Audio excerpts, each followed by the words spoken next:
இந்த வீடியோ பொங்கலுக்கு முன்னாடி ஷூட் பண்ணது தான். நான் ஒரு வீடியோவில் சொல்லியிருப்பேன் இந்த வருஷம் பொங்கல் சீர் கொடுக்க போகிறாங்க, அதுக்காக பொங்கல் பாத்திரம்லாம் வாங்க வந்தோன்னு. ஸோ இன்றைக்கி சீர் கொடுக்கறதுக்கு தான் ஊருக்கு போயிட்டு இருந்தோம். நாங்கள் ஊருக்கு போகிறப்பவே இங்கேருந்தே எல்லா திங்ஸுமே வாங்கிட்டு போயிட்டோம். ஸ்வீட்டு, ஸ்நாக்ஸு, ஃப்ரூட்ஸு, அப்புறம் பொங்கலுக்கு தேவையான ஐட்டம்ஸு, அப்புறம் எங்கள் 2 பேத்துக்கு ட்ரெஸ்ஸு எல்லாமே வாங்கிட்டு போயிட்டோம். ஸோ போனோடனே அம்மா அரேஞ்ச் பண்ணி அத்தை மாமாட்ட கொடுத்துட்டு அதுக்கப்புறம் வந்து லஞ்சு சாப்பிட்டுட்டு பார்த்தா வெளியே வந்து மழை வர ஆரம்பிச்சிருச்சு. இந்த மாதிரி மழை வரதெல்லாம் வந்து எடப்பாடியில் ரொம்ப ரேராக தான் நடக்கும். அதனால் அது வந்து எங்களுக்கு கொஞ்சம் அதிசயமான விஷயந்தான்.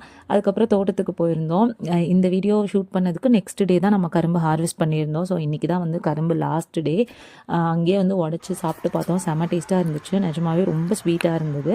அதுக்கப்புறம் அப்படியே வீட்டுக்கு வந்துட்டு ஊருக்கு கொண்டு போகிறதுக்கு கொஞ்சம் கீரை, காய், அவரைக்காய், கத்திரிக்காய் அதெல்லாமே வந்து ரெடி பண்ணி வச்சுட்டு இருந்தோம். அப்புறம் நம்ம லெமன் செடி, லெமன் காய் வந்திருக்கு.